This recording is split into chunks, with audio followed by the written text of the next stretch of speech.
Is China yuan going to replace the US dollar as the global reserve currency? Finally, the Security and Exchange Commission has come under the radar of congressmen. What is going to happen next in the Ripple lawsuit? Stay tuned till the end of the video to find out. Welcome back, XRP Army. Let's grow the XRP Lab community by pressing the like button and subscribing to this channel to stay updated at all times. Since Richard Nixon removed the US currency from the gold standard and introduced the petrodollar system, we have seen the fast depreciation of the US dollar over the last several years. Following the demise of the Bretton Woods gold standard in the early 1970s, the United States reached an agreement with Saudi Arabia to regulate oil prices in dollars. The petrodollar system was formed as a result of this agreement, as was a trend away from fixed exchange rates and gold-backed currencies and toward non-backed, floating-rate regimes. The petrodollar system raised the US dollar to the rank of international reserve currency, and as a result, the US has persistent trade deficits and is a worldwide economic hegemony. The petrodollar system also generates excess US dollar reserves for oil-producing nations, which must be recycled. These excess dollars are spent on domestic consumption, loaned overseas to underdeveloped countries to fulfill their balance of payments, or invested in US dollar-denominated assets. This final factor is the most favorable to the US currency since petrodollars return to the country. These recycled dollars are used to buy US assets such as treasury bills, resulting in more liquidity in financial markets, lower interest rates, and non-inflationary growth. However, the Wall Street Journal published an article the other day with the heading, "Saudi Arabia considers accepting the yuan as payment for Chinese oil sales instead of dollars." Although it has not been proven, but if this occurs, the petrodollar system as we know it would be destroyed. And we are seeing the value of the US dollar plummeting. Furthermore, the rumor that Saudi Arabia does not want President Biden to meet with him is something that we should all be worried about as well. This proves that the United States' supremacy on the global playing field is eroding, and it is something that we cannot ignore any longer. Furthermore, the Wall Street Journal said that the Fed hiked interest rates by 25 basis points for the first time since 2018. However, there is some concern that the Fed should be wary of raising interest rates because it may harm the stock market. This did not occur the last two times the Fed hiked interest rates. Remember that the Fed wants to increase rates at a time when the economy is moving in the right direction. People who buy in equities are looking forward to what is likely to happen, and investors have known for some time that the Fed will hike interest rates this year or next. Also, the hikes in the federal funds rate in February 1994 and June 2004 gave the stock market more opportunity to grow, and the same might happen again this time. On the other hand, there is a widespread belief that US monetary policy has reached its limit and that it is nearly time to reverse direction.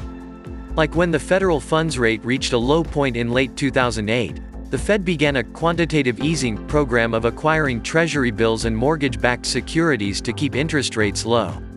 This accumulation of Fed assets was not a concern during the prior two phases of monetary tightening. However, the Fed declared in October that it would be discontinuing its asset buying programs. The present goal does not seem to be to sell these securities, but rather to store them until they mature, allowing the Fed holdings to steadily diminish over time. No matter how you look at it, inflation continues to outpace the rate of growth in interest rates. This is critical to understand.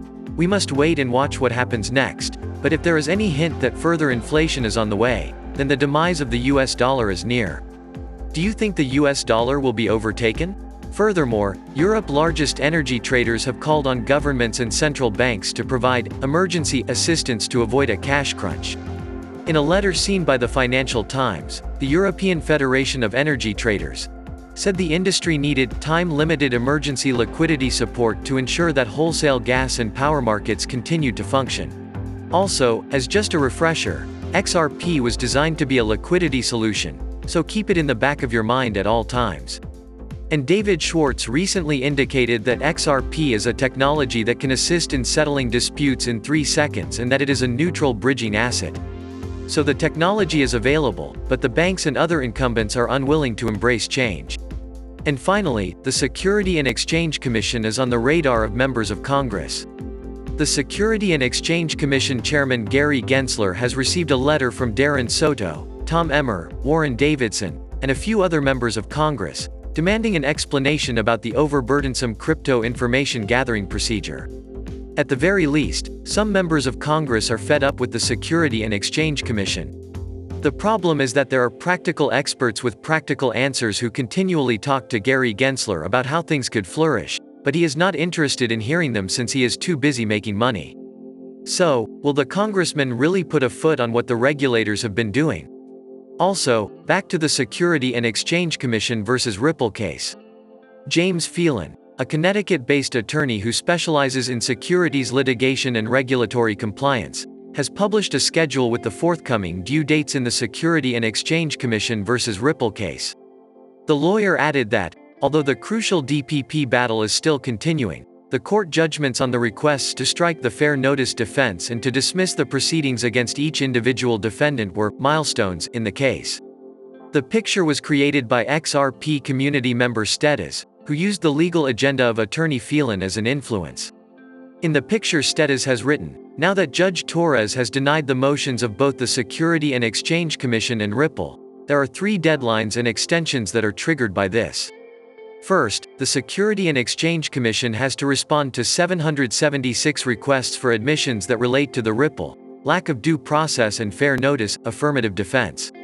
Magistrate Judge Nett Byrne gave the Security and Exchange Commission until 30 days after District Judge Torres denied the regulators' motion to strike, so the regulators must provide those responses to Ripple and the individual defendants no later than April 11, 2022.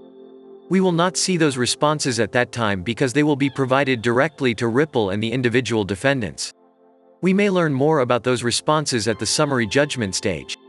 Second, now that the individual defendants' motions to dismiss have been denied, the individual defendants must file an answer to the first amended complaint, and then the Security and Exchange Commission and the individual defendants agreed, in the initial case management plan back in February 2021, to a limited additional discovery period of 120 days from the date of the decision on the motions to dismiss.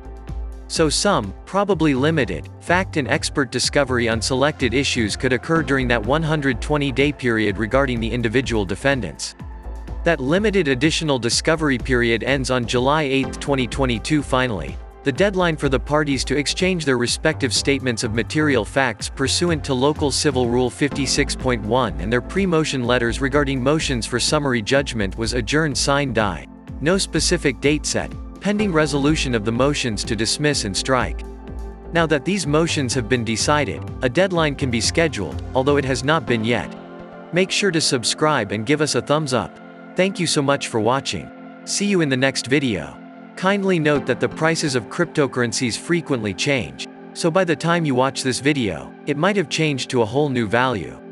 The information provided in this video does not constitute investment advice, financial advice, trading advice, or any other sort of advice, and you should not treat any of the content as such.